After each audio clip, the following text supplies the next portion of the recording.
Singerist na, jokerist pa.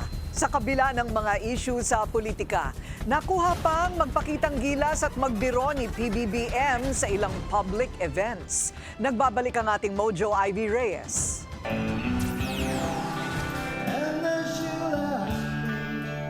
Mala Eric Clapton na. Kapag may natira pang lumpia, yan ang una ng naging sinasyaron. Mala Sharon Cuneta pa. Ito ang eksena ng Pangulo sa latest state visit ni Singapore Prime Minister Lawrence Wong. And promote and enhance its interests. At sa oath-taking ng 265 newly elected officers ng Federation of Filipino-Chinese Chambers of Commerce and Industry. Ahead of the President's Von d'Honneur on June 12, nadadaluhan ng iba't ibang heads of states. Mukhang marami pang baon na pakulo si PBBM. Noong nakaraang taon, humirit din ang Pangulo nang ipakilala ang First Lady.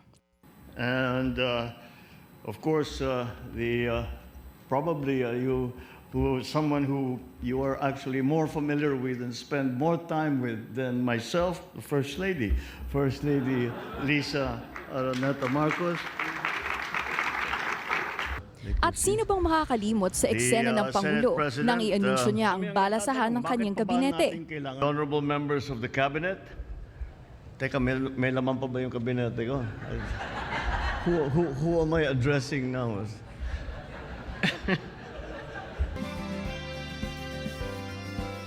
Winelcome naman ni PBBM kahapon ang 4 na bagong ambassadors mula Pakistan, Kuwait, Saudi Arabia at Thailand. Ngayong taon, turning 76 ang diplomatic relations ng Pilipinas sa Pakistan and Thailand. Para sa agenda, Ivy Reyes, Billionaire News Channel.